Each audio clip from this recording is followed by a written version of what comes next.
Good evening and welcome to News at 11. I'm Cheryl Wills. A Bronx neighborhood is in shock tonight after a car plows into a group of trick-or-treaters this Halloween night, killing 3 people, including a 10-year-old girl. Several more are critically hurt. Naeem Douglas is at the scene with more on a real tragedy. Naeem. That's right, Cheryl. This is definitely a Halloween that this neighborhood will not forget, and is for some very sad reasons. As you mentioned, 3 people are dead, including a 10-year-old girl, as they were hit by a car while they were trick-or-treating. You just heard the screeching of the cars, and then you hear boom, boom, boom, and then screams. Those screams coming from witnesses and victims after investigators say this car bumped another car's rear before crossing a double line, jumping a curb, flying through the air in over 2 front yards, hitting 6 people before landing on this fence near the intersection of Morris Park and Bogart Avenues here in the Bronx. When I look back, I just see people people hurt, people all over the floor.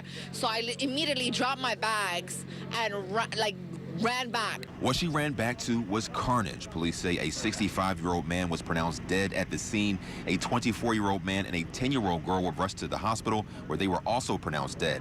A 9-year-old and 3-year-old girl, along with a 21-year-old woman, were also hospitalized with non-life-threatening injuries. Bystanders did all they could do to help. I had no time to go into my emotions. I just went into complete help mode, like shock mode. There were even the gentleman next to me, he just looked at me and I'm just like, let's just do this, let's help. This accident happening at the peak of trick-or-treating on Halloween in this residential neighborhood. I was crying after, and I called my mom. I told my mom what happened, and she said, that's why I don't like you going out. And it just thought that could have been me or any of my friends. It was this, it's bad. It's a bad thought.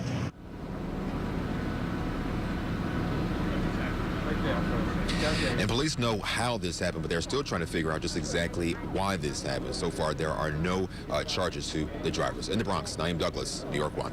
New Year's resolutions for 2016. Our Bree Driscoll caught up with some New Yorkers striving together for a better year. It's that time of year again. My New Year's resolution this year is what it is every year, to lose some weight and to exercise more, to be more patient and less judgmental, and to travel.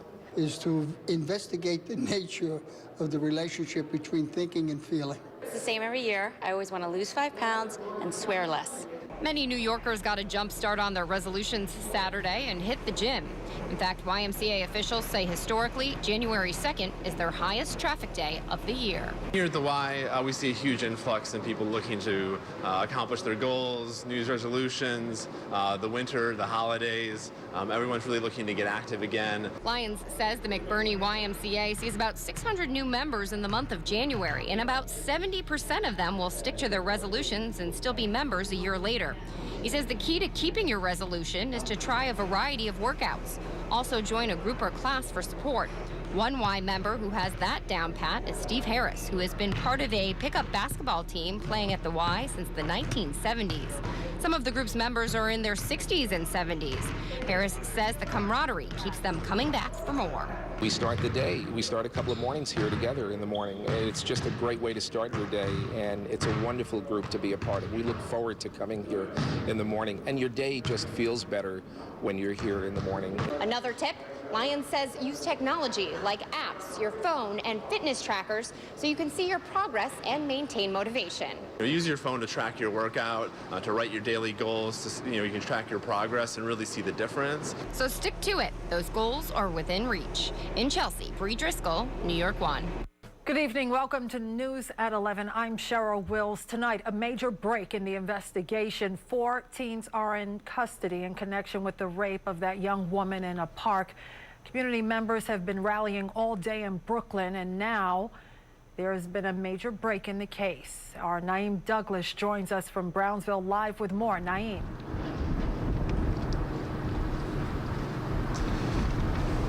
Good evening, Cheryl. And police have 4 people in custody, ages 14, 15, 15, and 17. 2 of them surrendered to police, while the other 2 had to be apprehended. So far, there are no charges, and police are still investigating this scene and looking for one more person involved in the gang rape of an 18-year-old woman here in Brownsville. It's a family's worst nightmare to have their child sexually assaulted, and is multiplied by 5. That's exactly what police say happened to an 18-year-old woman at Osborne Playground in Brownsville, raped by 5 men. The brutality of the crime has some elected officials near tears talking about it. This will not be tolerated in this community or anywhere in the city, and that's why we are here. To let these individuals know, these criminals know, these lowlife know that our women, our mothers, our sisters, our daughters should be able to walk these streets in safety. Police released this surveillance video of the suspects. You can clearly see them walking into a local bodega. Police say this was taken just before the rape Thursday night. I cannot imagine this happening to my girls. I can't even tell you what I would do, with something like this. So I'm outraged. The mayor echoed those feelings, releasing a statement saying he was shocked and deeply saddened. He went on to say, "We will take every step possible to find and swiftly prosecute the assailants of this vicious crime. Every New Yorker in every neighborhood deserves to feel safe and protected." Meanwhile, police canvassed the area and passed out flyers calling on people with information to come forward. But Borough President Eric Adams is questioning the police's response. We're asking for a dual investigation. One, to find the culprits who are responsible for this act, but also to investigate of what happened. Why was there such a delay in reporting this to the public so we can get the information out?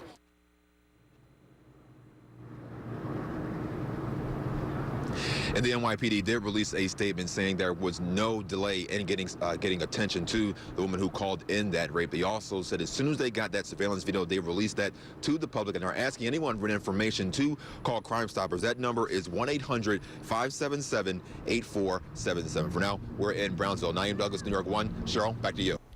Honoring a legacy. Civic, cultural, and community leaders gathered today at the Brooklyn Academy of Music for the 30th annual tribute to Dr. Martin Luther King Jr. New York 1's Michael Herzenberg is standing by for us in downtown Brooklyn with more.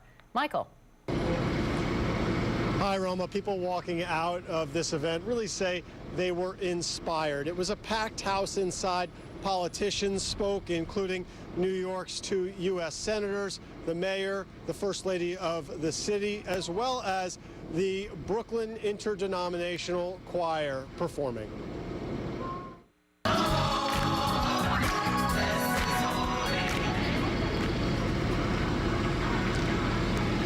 In addition to the choir, we heard from singer-songwriter Kimberly Nicole. The keynote speaker, best-selling author and PhD Michael Eric Dyson said that Dr. King told the truth, and that, in and of itself, is risky. Dyson said that racism still exists in our society, that having a black president does not compensate for black people being subjected to the arbitrary whim of police. He also said that the Black Lives Matter movement is not just saying that Black Lives Matter, it's saying that Black Lives Matter too. If you got a thumb that's jacked up and the rest of your fingers are all right, you got to say the thumb matters too. It don't mean the pointer finger don't matter. It don't mean that the pinky don't matter. Right now, the thumb got to get some love up in here. In 2 years, it will be the 50th anniversary of the death of the Reverend Dr. Martin Luther King Jr. And the mayor said, when we come together for that event, we need to be able to say we have done all we can to further Dr. King's legacy. From Brooklyn, Michael Herzenberg, New York 1. Roma, back to you. 3 days after Saturday's storm, some Queens residents are still frustrated with the storm cleanup in their neighborhoods. New York 1 returned to a street we told you about yesterday, and we found not much had changed. But there is a happy ending here, and we have New York 1's Roger Clark to explain. It was a cascade of problems for residents on 102nd Avenue near 84th Street in Ozone Park. An ambulance got stuck on the unplowed street Monday and was abandoned. On Tuesday morning, the rig was still there, and their street was still unplowed. It's just ridiculous. I've never seen anything like it in my whole life. Indeed, not much had changed since New York 1 visited this neighborhood 24 hours earlier. While the rest of the city lumbered back to life, parts of Queens were still struggling Tuesday to dig out from Saturday's crippling storm. In Kew Gardens before dawn, a livery driver made the best of it after being stuck for 45 minutes. It's really bad. And the thing is, if you stop, you're going to get stuck. That's what happened to some school buses on unplowed streets Tuesday. This one in Ozone Park needed some serious elbow grease to get moving again. And this one in Woodhaven had to be towed out. Parents were forced to get their kids and walk them to school. Back on 102nd Avenue, a crew from the ambulance company appeared to get their vehicle moving somehow. The whole scenario was much too much for some families hoping for a return to normal. Mayor, you got to do something about this. You have to tell your people to help. Someone must have heard her. A sanitation department plow arrived 90 minutes later. Only problem, ambulance still stuck. With the help of neighbors and a reporter who may need a chiropractor visit soon, the ambulance was close to getting free. And then with a tow from a 4x4, it was finally on its way. These guys were great. They were the best. And with the ambulance gone, the plow could do its work and give these folks their street back. It's like heaven right now. Residents here say they weren't happy being forgotten, but it's those small victories in life that make things bearable. Neighbors lending a hand to help the whole block work towards getting back to normal. In Queens, Roger Clark, New York 1. Talk about Hot Wheels. More than 30 highly stylized cars that push the envelope of design and engineering are being exhibited in Manhattan before they're auctioned off next week. New York 1's Rocco Vertuccio checks them out.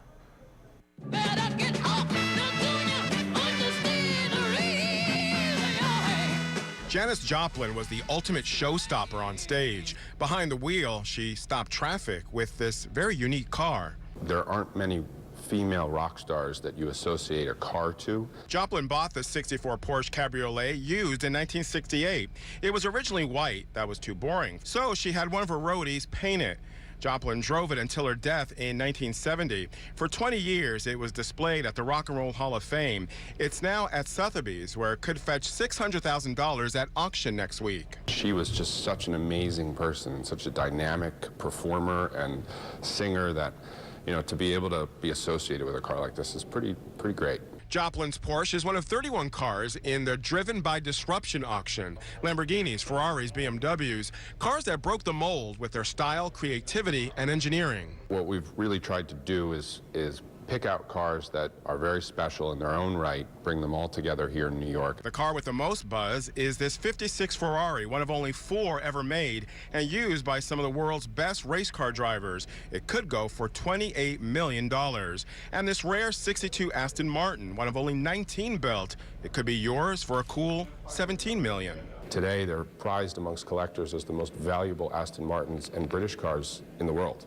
This Ferrari Enzo is known for its design and Formula One technology. Once owned by boxer Floyd Mayweather, it's now for sale for about $3 million. The sale is a rare opportunity for car lovers. This is something they've yearned for since they were growing up. They had a poster of one of these cars on their wall. The auction is next week on Thursday, but even if you can't afford any of these cars, from Saturday through Thursday, the general public is invited here at Sotheby's to just take a look. You can't touch them or sit in any of the cars like I'm doing now, but you can dream. On the Upper East Side, Rocco Vertuccio, New York 1.